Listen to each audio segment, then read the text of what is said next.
The Apocalypse Players present An Uncommon Burial.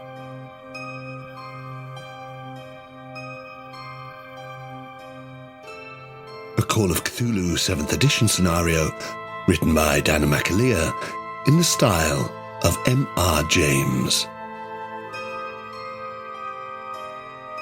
With Joseph Chance as Dr. Henry Carraig-Muire, Dan Wheeler as Reverend Perregrine McCutcheon, Dominic Allen as Lady Helen Marjorie Bjarmia Potts, and Danann McAleer as the Keeper of Arcane Lore.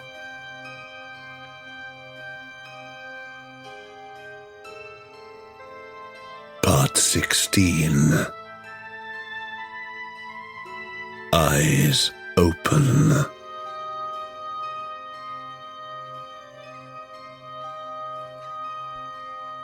You know, we could get to the bottom of this immediately. We could storm over there right now and demand to know if they've ever been to Robin Hood's Bay, if they've ever stayed at the Boggle Hole. If they knew Billy Crow. We could just interrogate them. I think maybe we wait for that. It may come to it. Yes.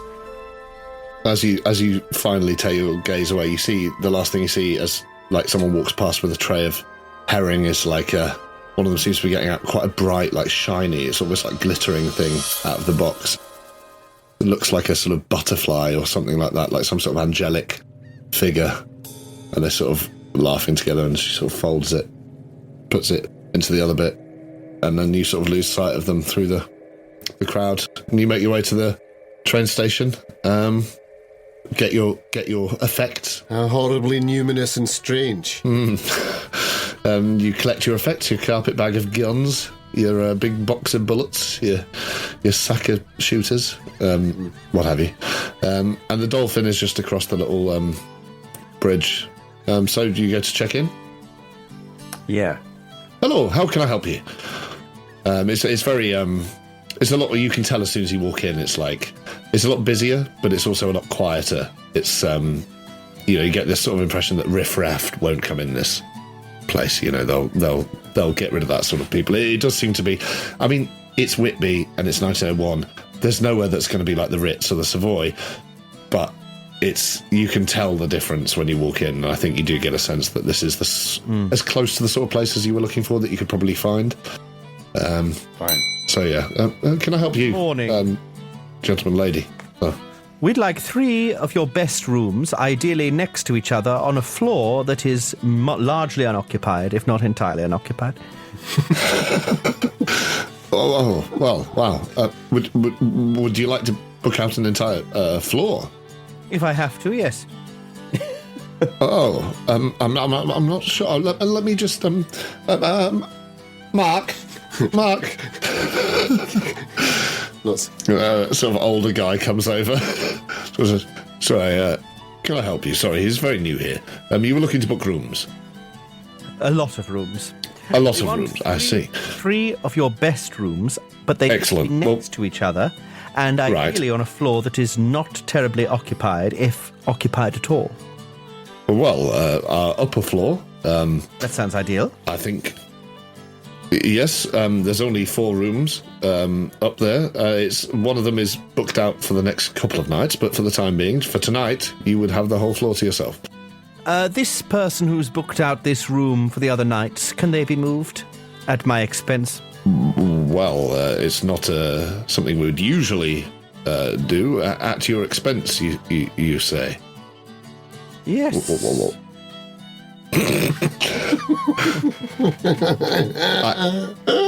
I can but inquire. I will pay for their other room. I will pay them some compensation for the inconvenience, and I will pay for booking out that 4th room. I see. Now, I'm not going to ask you to roll credit rating, probably, because... Well, no, go on. What is your credit rating? 70. It's pretty good. I mean, I feel like I should just check it. Yeah. Push the... I seem to have left my checkbook in my other pair of shorts. We're going to have to push this roll. So I unfasten one of my top blouse buttons and I go, it's awfully warm, unseasonably warm, isn't it? And then I lean over the counter and I go, hey, young man, perhaps you're familiar with the pots.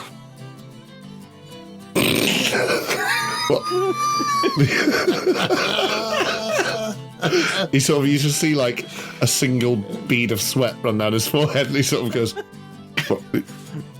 These two? What? What? York. This is phenomenal. While I wholeheartedly support your earlier observation, Dan, about the power of the imagination, watching you, Dominic, playing pots is so amazing. Yeah. The physicality is incredible. Topped by that physical reaction of despair. Oh my God.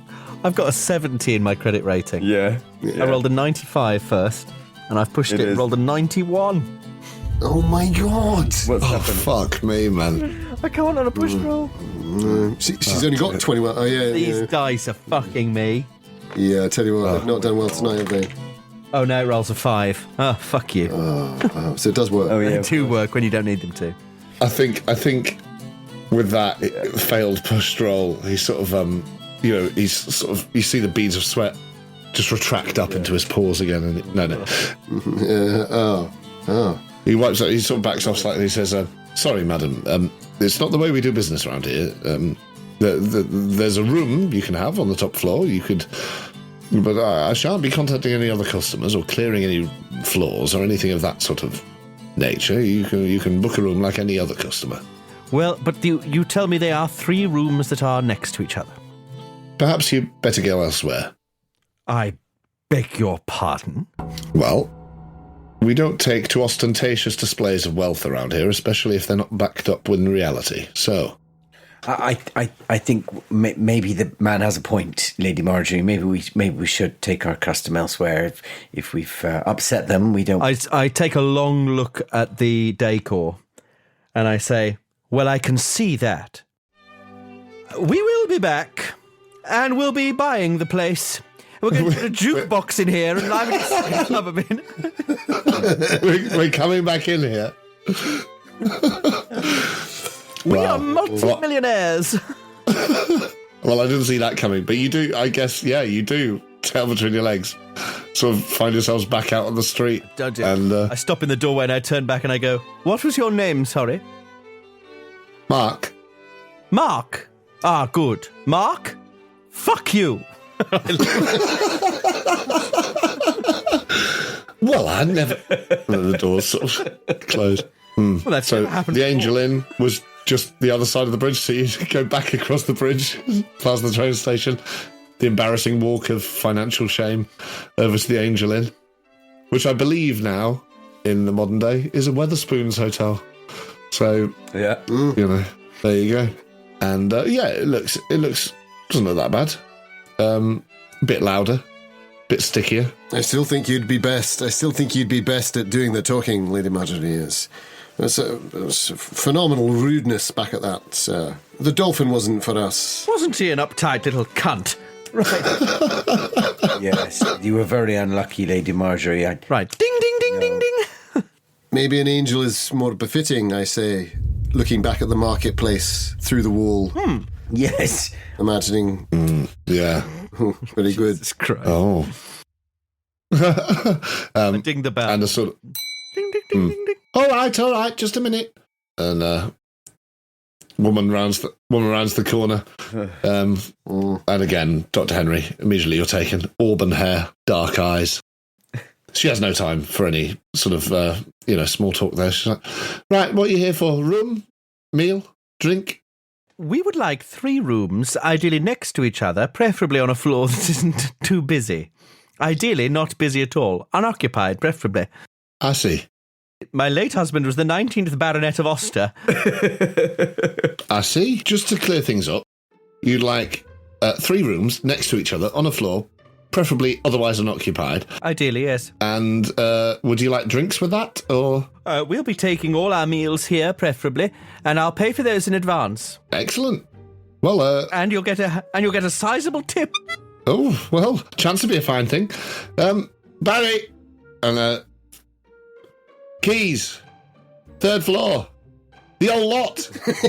Yes, the whole lot. I turn around to the other two and go. I turn around to the other two. I think I'm Puce from the Black Beard. But no, she sort of hands you 5 sets of keys over and goes, well, I mean, take your pick. That'll be insert amount of money here. Assuming you paying in advance, are you? Paying in advance, are you? If that would make things more agreeable for you, then yes. We're always pleased to support a local establishment that respects people, unlike that shithole, the Dolphin over the bridge. Awful place, very rude. Oh, no, I know. Oh, you didn't go in there, did you? No, Initially, dreadful, yes. snobbish bastards. No. You're better off here, she says, and then slides your keys over to you and says, well, specials on the board. Help yourself to whatever. Do you want anything brought up, or can I get your cases carried up? Oh, yes, both, please. We'll have ham and eggs, 3 lots. Excellent choice. I'll give your lad a hand with Lady Marjorie's case here. Oh. Trunk. Lucky boy. All right. Well, suit yourselves. See you down here presently. And what was your name? Annabelle. Annabelle. We're going to be fast friends, Annabelle. Oh, well, I certainly hope so. What was your name? Lady Helen Marjorie Bjarmia Potts, but most people call me I can't think why. And you two gentlemen? Sorry, father. Sorry, reverend. Sorry, vicar. Sorry, priest. Dr. Carraig-Muire. Call me Henry. Lovely. Lovely. Oh. Well, let me know if you need anything. Oh, yes. Here's Here's £3. It's quite a lot of money in these days. Holy fuck. £3. I'm well aware. If anyone should come asking for us, even the police, you haven't seen us, you haven't heard of us, no one is to get access to that floor. Is that understood? Can you do that for me? You see her eyes sort of darting down to the note and back up to you. She says, well, aye, for that. Good girl, Annabelle. I ain't no snitch. Excellent. No one likes the grass. Of course. I think we're going Takes it down there. The blouse. As the Lord once said, I seem to remember. Quite right, Reverend. Jesus said to Peter, snitches get stitches. Yeah, as Jesus himself once said. I just lean over and I wink at her and I say, it's all right, we work for the library service. I'll help you with that trunk. When the cock crows, you're getting battered. Yeah. But if anyone asks, we're dead. Got you. All right, just come in. Enjoy. Go on. And she goes right round to the main bar, starts serving up drinks. But she seems very amenable. And you sort of, young lad comes out, sort of helps you, Dr. Henry, with the, probably helps you, Lady Helen. I imagine you need a bit of help up the steps as well. But let's just say, for the sake of expediency, you make your way up. Tip him handsomely out of the window and settle down into your rooms. Very good. Very good. Exactly. You've got 5 sets of keys, so I'm assuming you just, it's basically when you get to the 3rd floor, it is the top floor in the place, and it's like on each side there's like 3 rooms. And sackcloth, yeah. You've got 2 spares and 3... No. Yeah, 3 spares. And... Well, 3 for you. now we have rooms to hold our prisoners in. When we get our hands on Thomas Mortimer and Miriam Dagg, we can lock them in rooms. The top floor of the Angel Inn is going to turn into like some sort of abattoir interrogation setting. Well, I was going to say, having checked all the beds for writhing masses of rats and linen chained to the surfaces, I suggest to Perregrine that we report back to Lady Marjorie's rooms for our council of war. Very good.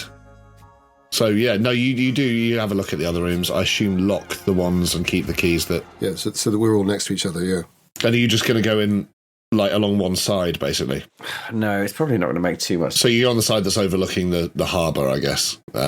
Yeah, we've got all the rooms, so it doesn't really matter. Yeah. Would you rather overlook the street or the heart? I mean, there's a walkway on either side. It'd be more of a thoroughfare one side, more of a sort of view of the rest of the town the other.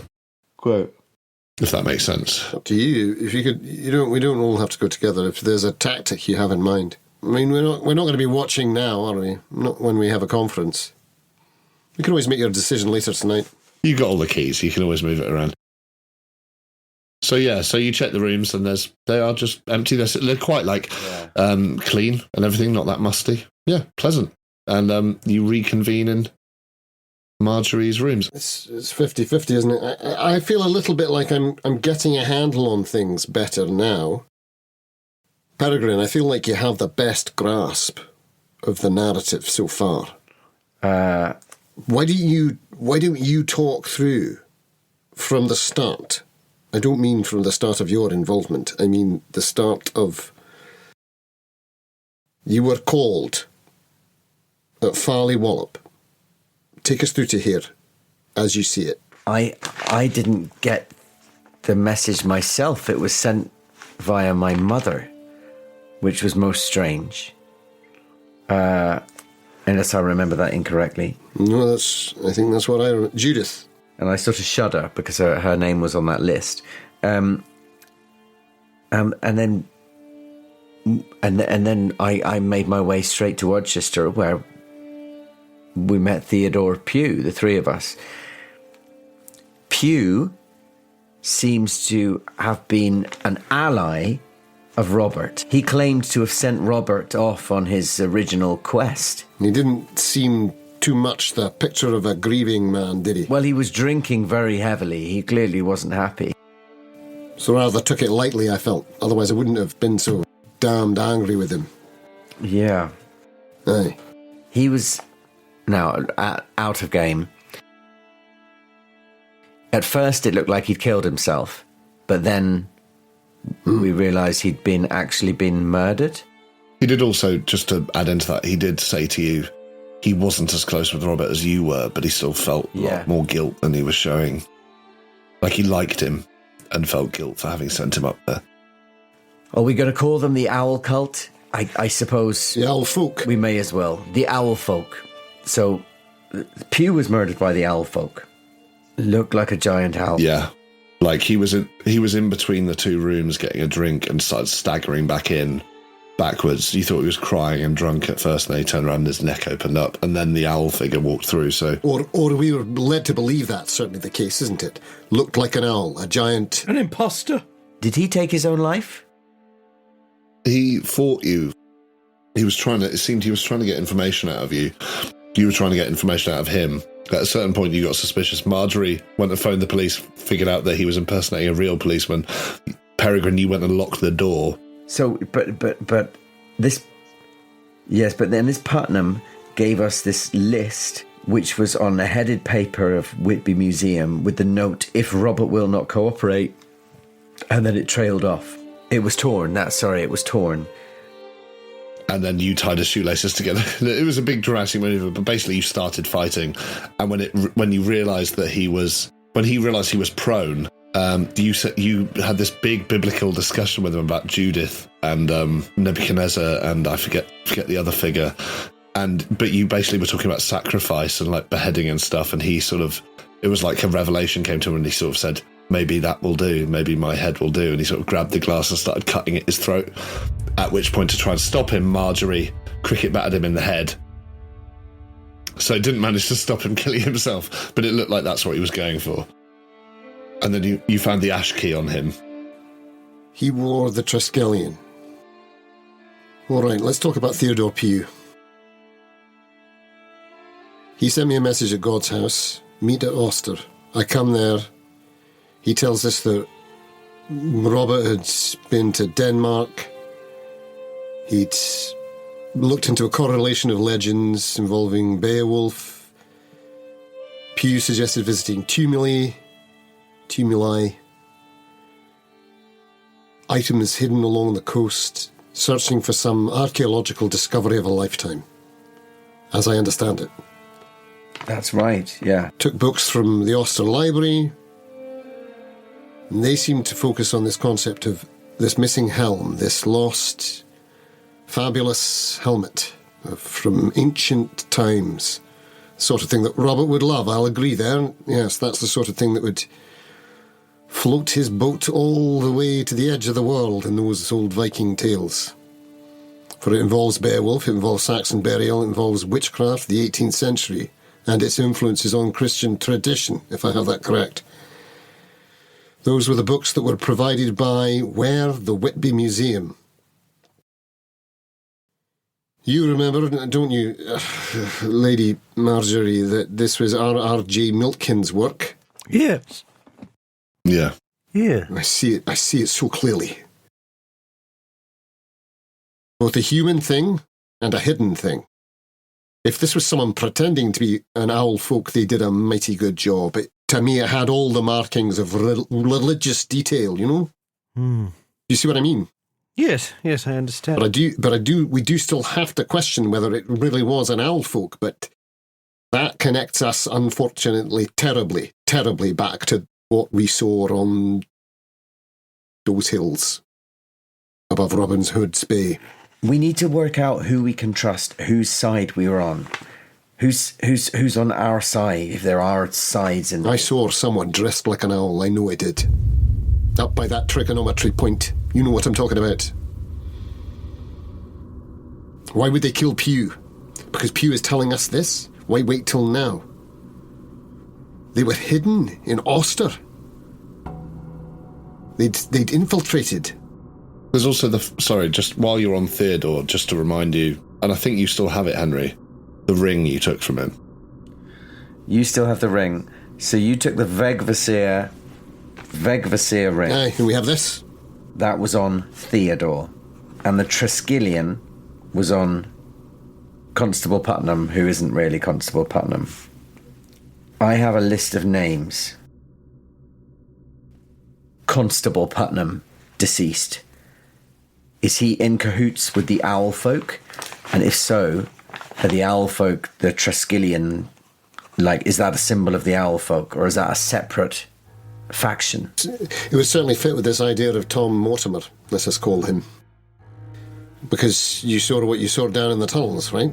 That was the Triskelion again. Yes, I did see a Triskelion, an owl face and a Triskelion. The Vegvasir we saw on the map. Okay, so we can link those two things.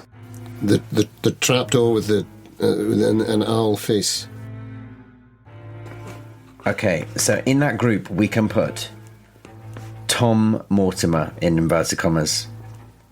We can put Constable Putnam in inverted commas. In a different faction, because he was killed by them, we can put Theodore Pugh. I'm putting him under Vegvasir ring. So I'd like to concur with you that those Triskelion spiral necklace, that does seem to be connected to this owl folk group. And do we think that because Miriam Dag also had his Vegvasir map, there might be a crossover? Perhaps not a direct connection, but they may have communicated about such things. I think we can assume that for now, yes. And I'd suggest that's what Robert... Except if Miriam Dag really did kill your friend Sleep, then that puts him on directly the opposite side. But I don't think he did. If Sleep is dead at all, I think he ran away. Well, that's what we need to find out then. It feels like that's what we need to find out as a matter of urgency. And we just have to take the risk with the police. Well, that's just a hunch. Then I say we wait. We have someone watching the police station until nightfall, and then we break into the police station and see if he's in there. You don't think we could just... walk in and ask? We could do that too. I mean, it's this whole thing about the carriage being locked. Do we think that was... Were we just getting jumpy? Were they literally just keeping us safe? Why wouldn't they say? Well, they did say. That is what they said. I don't think they were keeping us safe. They weren't keeping us safe. I heard them. They were planning something. You heard? Aye, that's what you said, wasn't it? Yeah. Yeah, out of game. Yes. We know that was on a fumble. Well, yeah, Lady Marjorie heard them, though. Yeah. She heard them. Yes. I heard them, Perregrine. Yes, but did you hear the words they were saying? Oh, yes, they said something about now we're going to do it. That's the way to do it.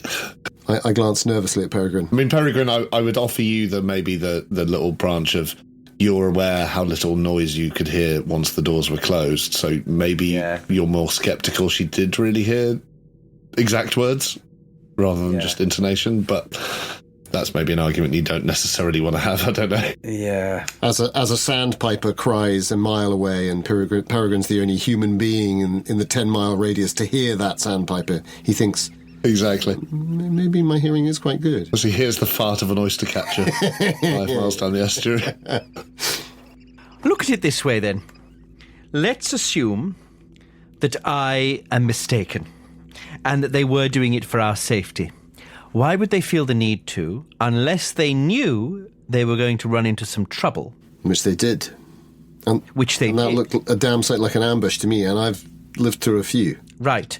So now we have a situation, let's say, where we are being escorted by the legitimate police, knowing that there is a chance that there is a group of people who want to take us out of the protection of the police, and so they ambushed them in order to break us out.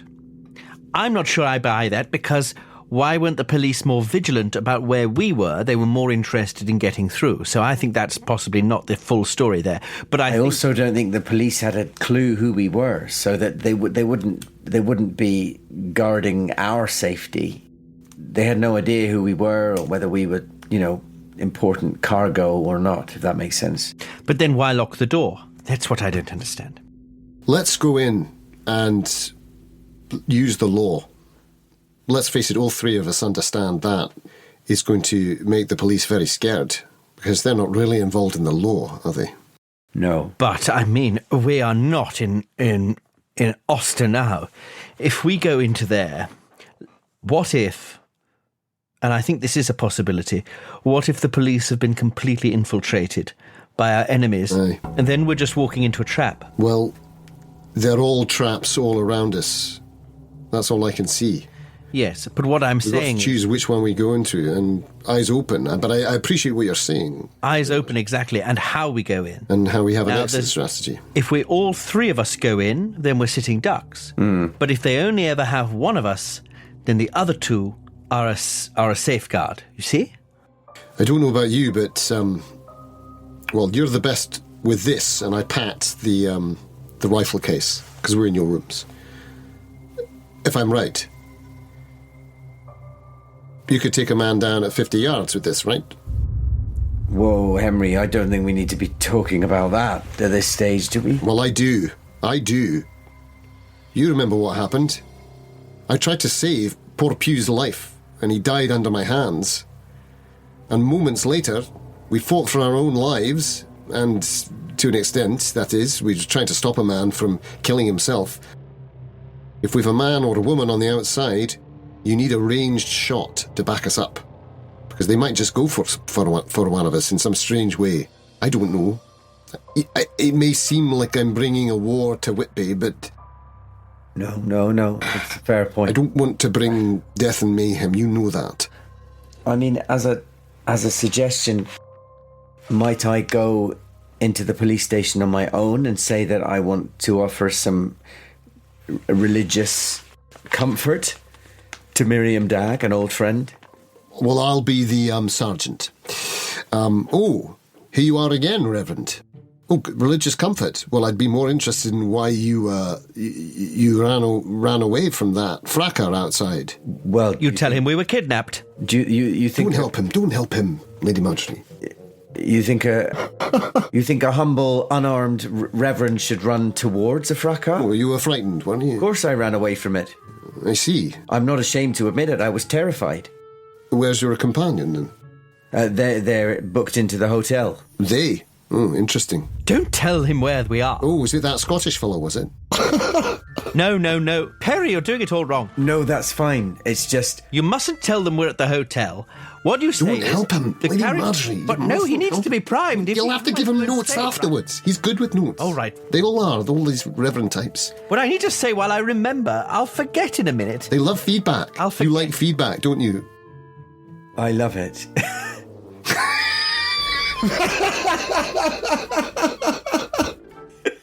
I love taking notes. Don't mention the hotel. You say I love notes from directors.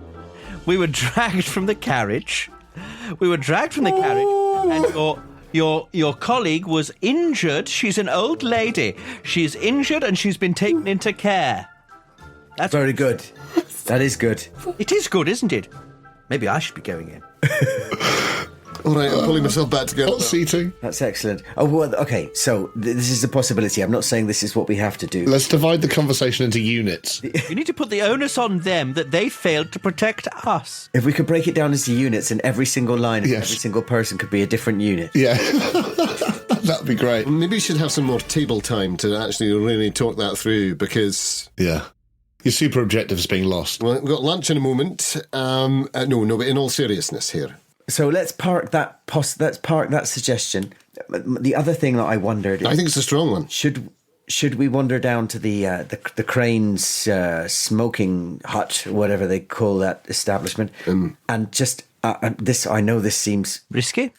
a bit crazy, but should we just look to see whether there's a sign of a Triskelion or a sign of a Vegvasir hanging over the door, and then we might have a clue which side they're on? Because I'm not clear. You know, if we can try and draw some clear lines between people who we might be able to treat as allies and people who we don't. David Crane feels like a powerful figure in the town, and we've never met him. I think Dr. Carraig-Muire should deal with the Cranes, because you can go in and, being Scottish, you can pretend that you are a smoker yourself, because the Scots love smoking fish. They Don't were my people, to be fair. Freeham, it's a smoker's village. Exactly. So you pose as one of those going in to ask, a business question. B2B, I believe it's called. You're doing some B2B. B2B. All right, I like it. Yes. Oh, And- sickening. Yes, I think that could work. But it's important that we're not just talking to them. We need to be doing things to them. Ditransitive verbs. Actioning our text. We need to be Yeah. twisting them, pushing them, inviting them, Ringing them ringing them, with a W. talking to them. If Henry was to speak to David Crane, if I was to go to the police station, and if Lady Marjorie was to approach the young ladies with the puppet show, just to see what they know about Robin Hood's Bay. Brain. Is this mad? This is mad, isn't it? What I'm suggesting is mad. I think I strongly believe Lady Marjorie should be accompanied in that latter action. I say, puffing my chest out. I can talk to two young ladies. Oh, I don't doubt that. You saw me handle the Irishman in the pub. Very nicely. I- Very nicely. Blended in seamlessly after you'd cast aspersions on my ability Just, to speak with, those people. Nasturtiums, very nice with a sorrel soup. Nasturtiums. He's talking about casting nasturtiums. Oh. Casting nasturtiums. a lovely edible flower. And nasturtiums are nice too. Get your mind out of the gutter, Henry. All I'm saying is, if there's any handling to be done, I wouldn't. Anyway, look, my point is, I feel like going too far out on our own is not a good idea. You need someone watching you in that police station. Lady Marjorie's original point does stand. If you walk into that trap, these are all traps. Crane is a trap. The Irish girls, they're a trap. God knows, a delightful trap. The police station is a trap. They're all traps, and we need to have at least two people on each one, I would say. Or we could try and enlist someone. Maybe we can hire someone. Maybe all of the plans come together. That fellow looked useful. We made a contact with him. We could say, we'll give you 2 bob to stand here, watch that door, and have your shillelagh handy. Or just cause another fracas if I'm not out in 20 minutes. Your hired help or one of us. The hired help, you suggest. Well, no, your money only gets you so far. Well, exactly. That's why it's easier to pay someone to cause a disturbance than it is to, storm a police station and break someone out of a cell. That's dangerous. Well, I wasn't suggesting they storm the police station. I was suggesting they get arrested and then they break out at the dead of night. But my original idea, I think, has been scuppered because I don't trust those Irish anymore. After we thought about it and we realised that they knew who David Crane was, I'm not sure we can trust them entirely. We have to remain hyper vigilant. We may need a piece to bargain with. And we could say that we have information. On the girls, we could talk about who they are and the fact that we may know who they are. I don't know if that's that useful, but that might turn them against us. That might turn them against us, or we could fabricate something and say that we know something about the helm. Well, with the girls, I think our best approach with the girls is for me to go as an innocent tourist and ask them lots of questions about the local area and say that I had a summer where I stayed in Robin Hood's Bay and I stayed at the Boggle Hole Hotel and see if that rings any bells for them. That's probably the best tack to take with them. Doddering old lady doesn't remember things too well, but I'll be analysing their behaviour. What if they... I assume in some way that they already know who we are. You think so? But calling their bluff still has value. I'm not saying it doesn't. Because you're a shrewd woman.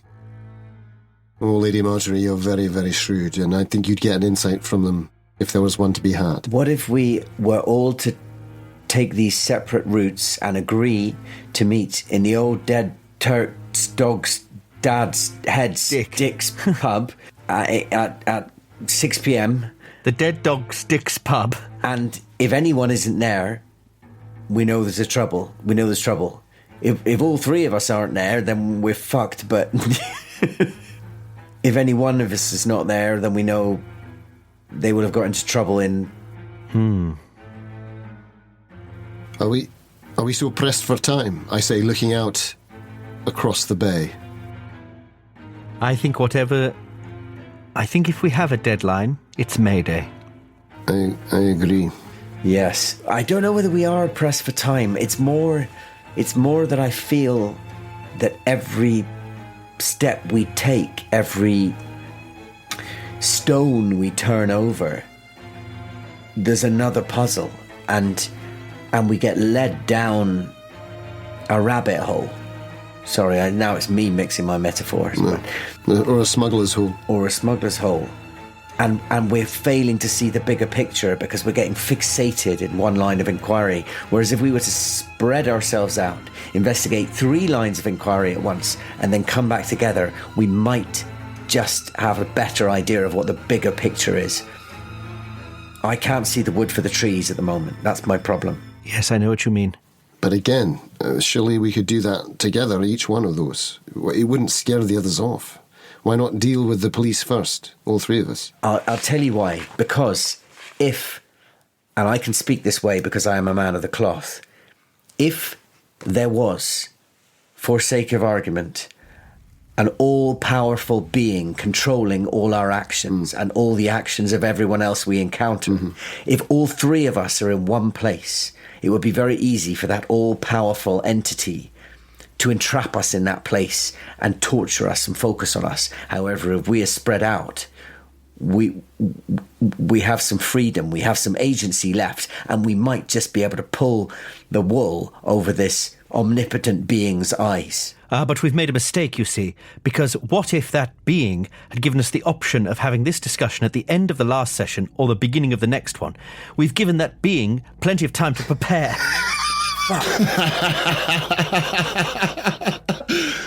And if you'll see what I've changed my name to in the last 5 seconds. Yeah.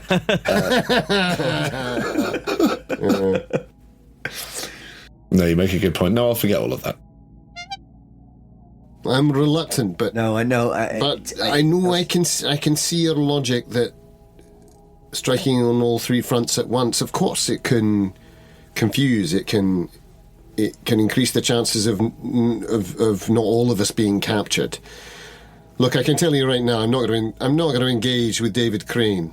Yes, and not just this omnipotent being who we could call God, if you were so inclined, but equally any owl folk cult or whatever. If we're spread out, they cannot focus on us. They cannot track us. We're not dealing with God anymore. We're dealing with the demiurge. I'm not sure my idea is the right one. I'm not sure. I don't hate your idea.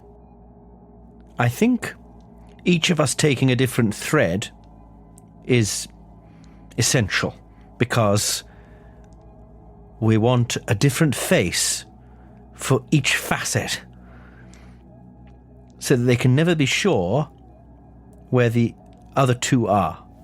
The other thing is we are quite distinctive as a trio.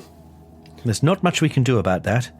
But as individuals, we might be able to pass ourselves off as, if you were going in as a B2B Scottish smoking client, you're believable. But if you're dragging behind you a reverend and a whatever Lady Marjorie is, what could we possibly be but the library service? That's a very good point.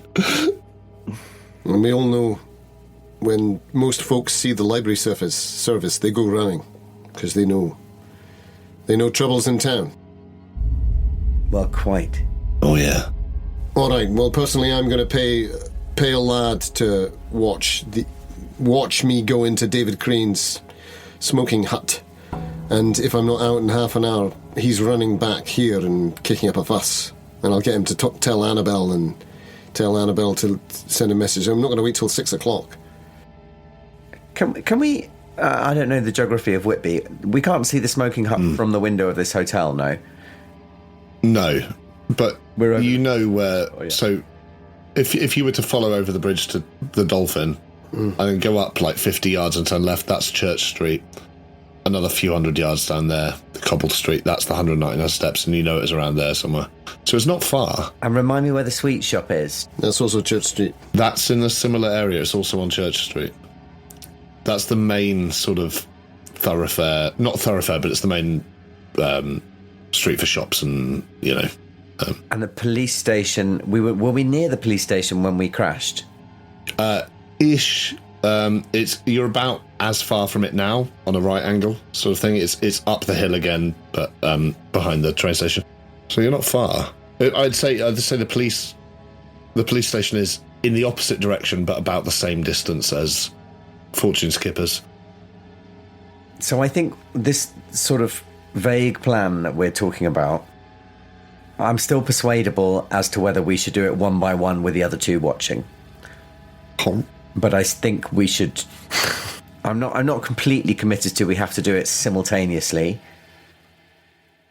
And maybe that's something we just decide... Maybe we just sleep on that. I can be persuaded either way on that one. Yeah, I can be persuaded either way. All I need is, for now, if we're going to have sleep on it, obviously it's still quite early in the day, and I'm not going to sleep in this room until we take some of these old theatre show posters down. I don't like the way the ineffable Hypnos's eyes follow me around the room. It gives me the creeps. That one is particularly disturbing. Yeah. Don't open the cupboard, it's full of hats. Can't help but think he looks vaguely familiar. He looks mad.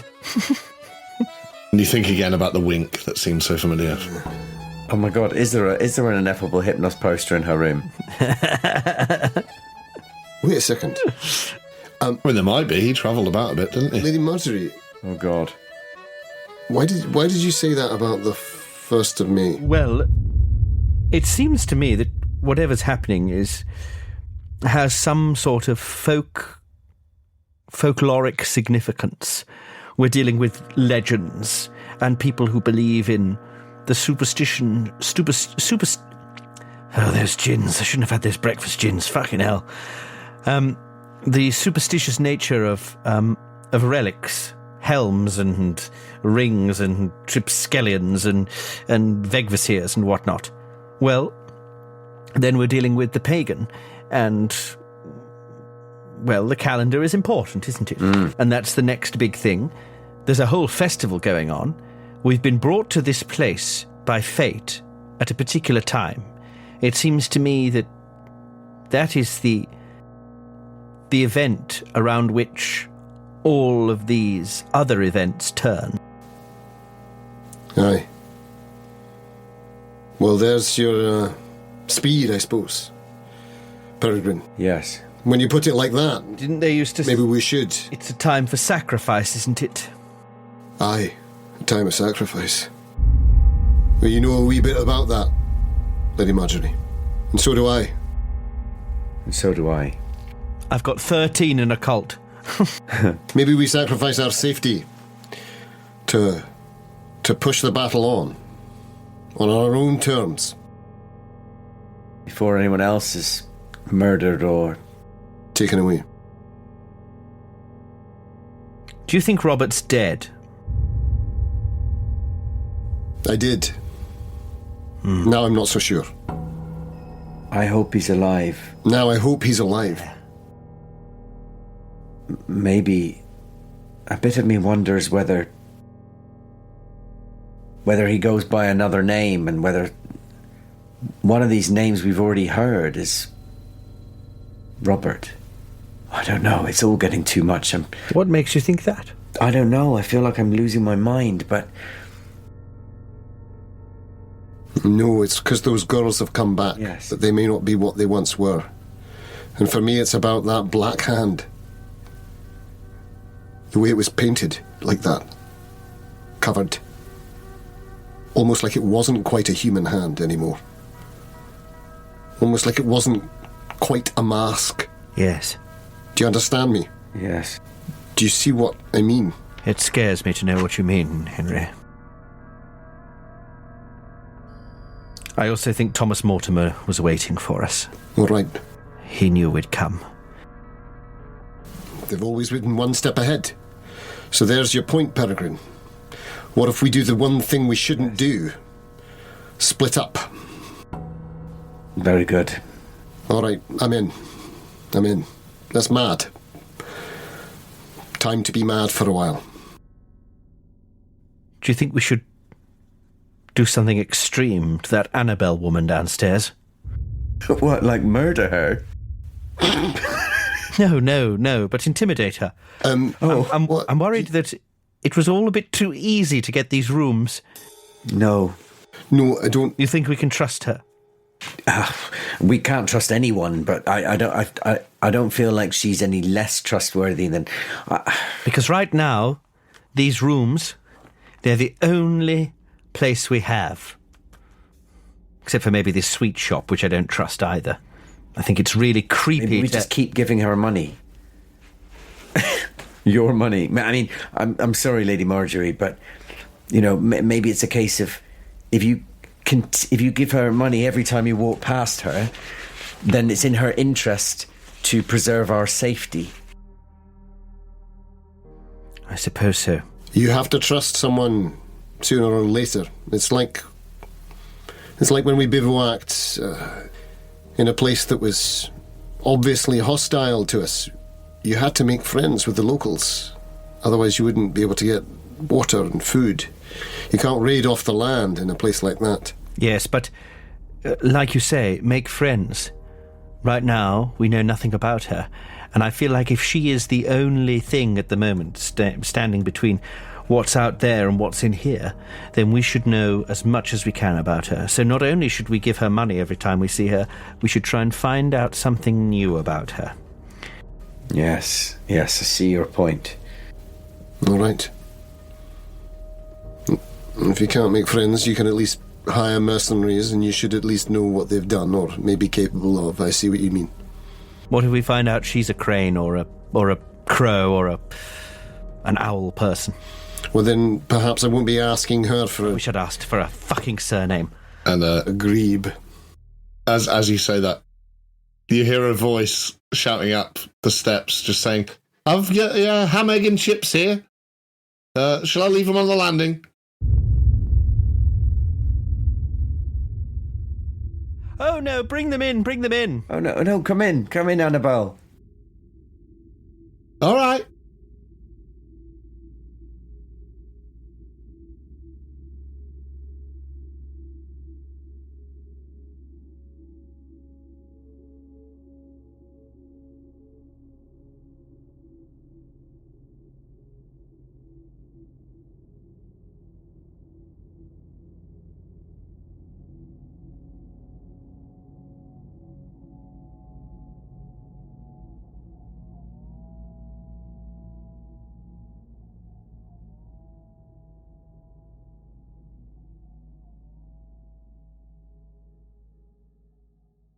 The three of us looking extremely paranoid.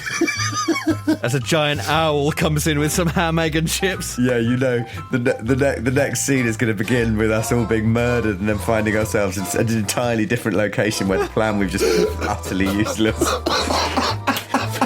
No, I would never do something like that to you. Climbing out of a hole. Yeah. With egg and chips all over your face. Yeah. Oh, well, that was really fun. Thanks, guys. Annabelle's a shoggoth. Annabelle is a shoggoth. Classic shoggoth name. Classic.